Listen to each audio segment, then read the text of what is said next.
HSC 25 batch এখন থেকে যেভাবে প্রস্তুতি নিলে এইচএসসি পরীক্ষায় ভালো রেজাল্ট করার পাশাপাশি এডমিশন টেস্টে এগিয়ে থাকবে, এই সিরিজের এপিসোড 2 নিয়ে তোমাদের সামনে উপস্থিত আছি এডুকেশন থেকে তোমাদের মুন্না ভাইয়া। আজকে আমরা ভেক্টর অধ্যায়ের খুব ছোট্ট একটি টপিক ভেক্টরের প্রকারভেদ নিয়ে কথাবার্তা বলবো। সো চলো আমরা আমাদের কাঙ্ক্ষিত ভিডিওতে চলে যাই। সো শুরুতেই আমি দেখানোর ট্রাই করব এই ভেক্টরের প্রকারভেদ থেকে আমাদের এইচএসসি পরীক্ষায় কিভাবে প্রশ্ন এসেছে বা কোন জায়গা থেকে প্রশ্ন এসেছে এবং এইখান থেকে আমাদের এডমিশন টেস্টে কিভাবে প্রশ্ন আসছে। সো দেখো, আমরা যদি প্রথম প্রশ্নটা দেখি, প্রথম প্রশ্নটা আমাদের চট্টগ্রাম বোর্ড 2024 সালের একটা প্রশ্ন। আমি যদি দ্বিতীয় প্রশ্নে চলে যাই, দ্বিতীয় প্রশ্ন হচ্ছে আমাদের সিলেট বোর্ড 2021 সালের একটা প্রশ্ন। আমি যদি তৃতীয় প্রশ্নে চলে যাই, এটা কিন্তু আমাদের ডেন্টালে অর্থাৎ মেডিকেল ভর্তি পরীক্ষার ডেন্টাল ইউনিটে কিন্তু চলে এসেছিল। তার মানে আমাদের ভেক্টরের প্রকারভেদ এই টপিকটা আমাদের এইচএসসি পরীক্ষার জন্য যেমন গুরুত্বপূর্ণ, তার পাশাপাশি এডমিশন টেস্টেও গুরুত্বপূর্ণ। সো আমরা তোমাদেরকে এই ছোট্ট ছোট্ট সাজেশন ভিডিওতে এটা বোঝানোর ট্রাই করতেছি যে ভাইয়া, যেভাবে পড়াশোনা করলে তোমার এইচএসসি পরীক্ষায় ভালো ফলাফলের পাশাপাশি এডমিশন টেস্টেও তুমি এগিয়ে থাকবে, সেটার জন্য একটা প্রপার অ্যানালাইসিস দরকার। আর এই অ্যানালাইসিসটাই আমরা এডুকেশনের পক্ষ থেকে তোমাদের কিন্তু করে দিচ্ছি। অর্থাৎ আমরা এই ছোট ছোট ভিডিওর মাধ্যমে তোমাকে এটা বোঝানোর ট্রাই করতেছি যে কোন অধ্যায়ের কোন টপিকটা এইচএসসির জন্য গুরুত্বপূর্ণ, এডমিশন টেস্টের জন্য গুরুত্বপূর্ণ। সো সেই টপিকগুলো একটু ভালো মতো তুমি যদি পড়তে পারো, বারবার রিভিশন করতে পারো, এইচএসসি পরীক্ষা তো ভালো হবেই, তার পাশাপাশি এডমিশন টেস্টে তুমি এগিয়ে থাকবে। সো চলো দেখি এই টপিক থেকে কিভাবে আমাদের এইচএসসি এবং এডমিশন টেস্টে প্রশ্ন আসছিল সেটা আমরা একটু দেখানোর ট্রাই করি। সো সর্বপ্রথম যে প্রশ্নটা আমরা দেখব, সো প্রশ্নটা একটু দেখেন যে কি বলছে ভাইয়া। একদম ডিরেক্ট সংজ্ঞা থেকে প্রশ্ন চলে আসছে যে ভাই নিচের কোন ভেক্টরের পাদবিন্দু এবং শীর্ষবিন্দু একই, পাদবিন্দু এবং শীর্ষবিন্দু একই। এটা কিন্তু ডিরেক্ট সংজ্ঞা। কি ভাইয়া? এটা কিন্তু আমাদের ডিরেক্ট সংজ্ঞা। সো সংজ্ঞা কি করতে হয়? অবশ্যই মুখস্থ রাখতে হয়। তুমি যদি মুখস্থ না রাখো, এটা তো ক্যালকুলেশন না ভাইয়া, ম্যাথমেটিক্স সমাধান করে উত্তর আনবা, এটা আমাদের সংজ্ঞা। সো সংজ্ঞাটা অবশ্যই কি করতে হবে? আমাকে মুখস্থ রাখতে হবে। সো দেখেন, এটা আমাদের কি সংজ্ঞা বোঝাচ্ছে যে নিচের কোন ভেক্টরের পাদবিন্দু এবং শীর্ষবিন্দু একই, মানে পাদবিন্দু যে জায়গায়, শীর্ষবিন্দু একই জায়গায়। এটা ডিরেক্ট সংজ্ঞা। এটাকে বলা হয় আমাদের যে ভাইয়া শূন্য ভেক্টর। এটাকে বলা হয় কি? শূন্য ভেক্টর বা নাল ভেক্টর। শূন্য ভেক্টর অথবা এই শূন্য ভেক্টরের অপর নাম হচ্ছে নাল ভেক্টর। শূন্য ভেক্টরের অপর নাম নাল ভেক্টর। সো পরীক্ষার হলে তোমার অপশনে শূন্য ভেক্টরও থাকতে পারে ভাইয়া, অথবা শূন্য ভেক্টরের অপর নাম নাল ভেক্টর। সো অনেকে আমরা জানি না বা মনে রাখার চেষ্টা করি না যে ভাই খালি শূন্য ভেক্টরেই বলে রাখি, বাট শূন্য ভেক্টরের যে আরো একটা নাম আছে নাল ভেক্টর, এটা তোমাকে মনে রাখতে হবে। সো দেখেন, আমাদের তাহলে কোন ভেক্টরের আসলে পাদবিন্দু এবং শীর্ষবিন্দু একই বিন্দুতে হবে, আমরা এই সংজ্ঞাটা একটু কষ্ট করে মুখস্থ রাখবো। সেটা হচ্ছে শূন্য ভেক্টর বা নাল ভেক্টর। সো আমাদের কোন অপশনটা রাইট দেখো? সমান ভেক্টর, নাল ভেক্টর, একক ভেক্টর নাকি সমরেখ ভেক্টর? তার মানে ফ্যান্টাস্টিক ভাবে আমাদের খ নাম্বারটা কিন্তু রাইট অ্যান্সার, নাল ভেক্টর। অথবা এখানে অপশনে দেখো, অপশনে মাঝে মাঝে শূন্য ভেক্টরও থাকতে পারে। সো শূন্য ভেক্টর যা কথা, নাল ভেক্টর একই কথা, ঠিক আছে? সো এখন যেহেতু নাল ভেক্টর বা শূন্য ভেক্টর থেকে ভাইয়া প্রশ্ন অলরেডি চলে আসছে, সো এইখান থেকে আমরা একটু দেখার ট্রাই করবো যে ভাই এই নাল ভেক্টর বা শূন্য ভেক্টরের আর কি টপিক আমাদের এইচএসসি পরীক্ষায় চলে আসতে পারে অথবা এডমিশন টেস্টে চলে আসতে পারে। সো শূন্য ভেক্টর বা নাল ভেক্টর থেকে আমরা আরো কয়েকটা ইনফরমেশন আমি তোমাদেরকে দেই, সেটা দেখো। যে শূন্য ভেক্টর বা নাল ভেক্টরের মান কত, তোমাকে পরীক্ষায় প্রশ্ন আসতে পারে ভাই শূন্য ভেক্টর বা নাল ভেক্টরের মান কত। সো শূন্য ভেক্টর বা নাল ভেক্টরের মান কিন্তু শূন্য। শূন্য ভেক্টর বা নাল ভেক্টরের মান শূন্য। তারপরে আরেকটা ইনফরমেশন তোমাকে খেয়াল রাখতে হবে, শূন্য ভেক্টর বা নাল ভেক্টরের কোনো একক ভেক্টর নাই। কোনো ভাইয়া একক ভেক্টর নাই। শূন্য ভেক্টর বা নাল ভেক্টরের আমাদের কি কোনো একক ভেক্টর নেই। এখন একক ভেক্টরটা আবার কি জিনিস? একক ভেক্টরটা কি জিনিস দেখো, আমরা একক ভেক্টরকে কিভাবে পাই? যে এ ক্যাপ ইকুয়াল টু আমরা এ ভেক্টর ডিভাইডেড বাই এ ভেক্টরের মান, অর্থাৎ কোনো ভেক্টরকে যদি ওই ভেক্টরের মান দ্বারা ভাগ করা যায় সেটাকে আমরা বলি একক ভেক্টর। এই একক ভেক্টরের আবার মান কত? এই একক ভেক্টরের মান এক একক। এই একক ভেক্টরের মান এক একক। সো এখান থেকে প্রশ্ন আসতে পারে, ঠিক আছে? সো আমরা একক ভেক্টর বুঝলাম। একক ভেক্টরকে কিভাবে পাওয়া যায়? যে ভেক্টর সেই ভেক্টরের মান দ্বারা ভাগ করলে একক ভেক্টর পাওয়া যায়। এখন আবার মান কিভাবে বের করব? অর্থাৎ এ মডুলাসের মান কেমনে বের করব? সো দেখেন, আমাদের যদি এ ভেক্টরটা যদি এরকম থাকে যে ভাইয়া A x i plus A y j plus A z k, যদি আমাদের এরকম ভেক্টরটা থাকে, তাহলে এ ভেক্টরকে আমরা যদি মান বের করতে যাই, তাহলে root over a x square plus A y square plus A z square, অর্থাৎ আমাদের আই জে কে এর সহগগুলার বর্গের সমষ্টিটাকে আমরা কি বলতে পারবো? আলটিমেটলি রুট করে দিলে সেই ভেক্টরটার মান পেয়ে যাবো। তার মানে আমরা একক ভেক্টর আমরা কিভাবে পাবো ভাইয়া? ওই ভেক্টরটা ডিভাইডেড বাই ওই ভেক্টরের মান দ্বারা ভাগ করলে আমরা কি চলে আসবে? আমাদের একক ভেক্টর চলে আসবে। তার মানে দেখেন, আমাদের শূন্য ভেক্টর বা নাল ভেক্টরের কোনো একক ভেক্টর নাই। কারণ কি? কারণ দেখো, একক ভেক্টরকে একটু আগে আমরা শিখলাম যে ভাই ওই ভেক্টরটা ডিভাইডেড বাই ওই ভেক্টরের মান দ্বারা ভাগ করলে একক ভেক্টর আমরা পেয়ে যাই। নাই, বাট নাল ভেক্টরের তো মানই শূন্য। নাল ভেক্টরের কত?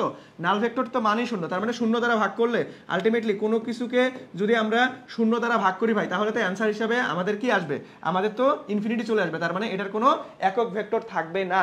যে কোনো সংখ্যা ডিভাইডেড বাই শূন্য মানে কি ইনফিনিটি চলে আসবে। সো আমাদের এটার কোনো একক ভেক্টর নাই। সো এখান থেকে দেখো আমি আবারও রিমাইন্ডার করে দিচ্ছি যে ভাইয়া আমাদের কোন ভেক্টরের পাদবিন্দু এবং শীর্ষবিন্দু একই, কোন ভেক্টরের পাদবিন্দু এবং শীর্ষবিন্দু একই।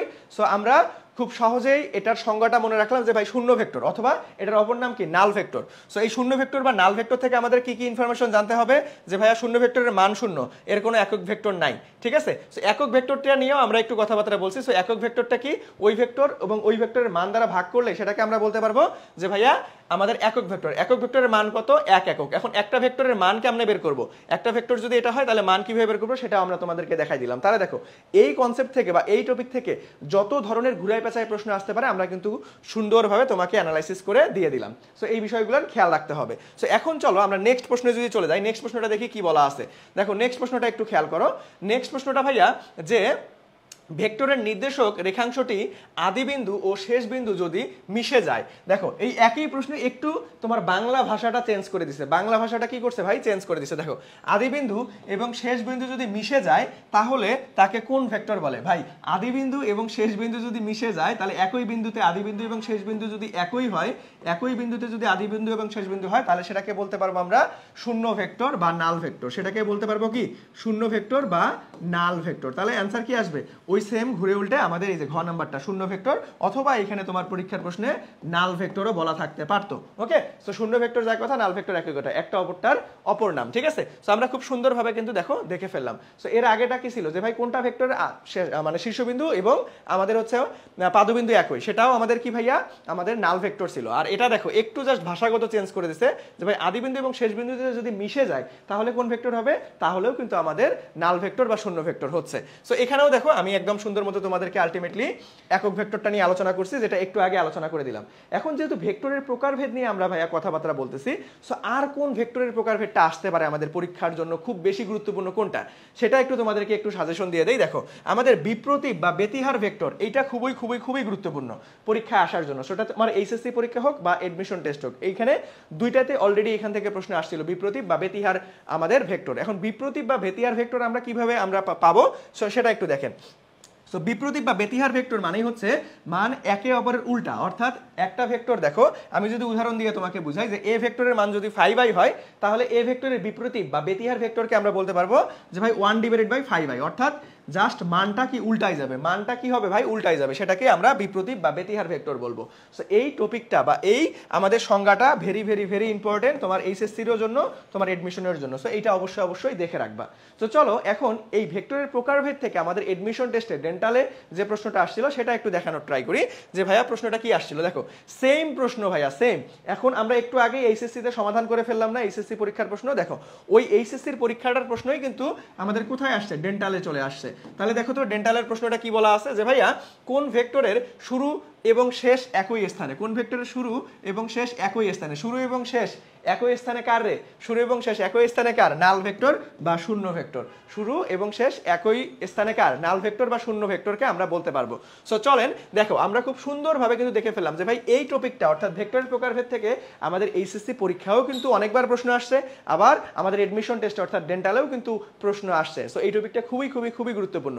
এখন এই টপিকটা যে প্রশ্নগুলো আসছে সেটা তো আমরা সমাধান করলাম, এবং তার পাশাপাশি এই টপিকটা থেকে আর কিভাবে ঘুরাই পেঁচায় প্রশ্ন আসতে পারে সেটাও কিন্তু আমরা খুব সুন্দরভাবে দেখে ফেলেছি।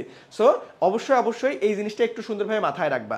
সো দেখো তোমাদের জন্য আমরা এডুকেশন থেকে কিন্তু খুব সুন্দরভাবে এইচএসসি পরীক্ষার আগ মুহূর্তে পর্যন্ত আমরা তোমাদের এই শর্টস সাজেশন ভিডিওগুলো দিয়ে যাব। কিছুদিন পরে আমাদের কিন্তু ফ্রি লাইভ ক্লাস এবং ফ্রি এক্সাম এডুকেশনের পক্ষ থেকে আমরা কিন্তু তোমাদের জন্য আয়োজন করব। সো এই ফ্রি লাইভ ক্লাস এবং ফ্রি এক্সাম দেওয়ার জন্য আমাদের সাথে যুক্ত হতে হবে তোমাদেরকে। দেখো ফ্রি লাইভ ক্লাস করতে আমাদের যে গ্রুপটা রয়েছে ফেসবুক গ্রুপ, যে এইচএসসি 25 ফাইনাল সাজেশন, আমি এই গ্রুপের লিঙ্কটা ভিডিও ডিসক্রিপশন বক্সে, কমেন্ট বক্সে সব জায়গায় দিয়ে রাখবো।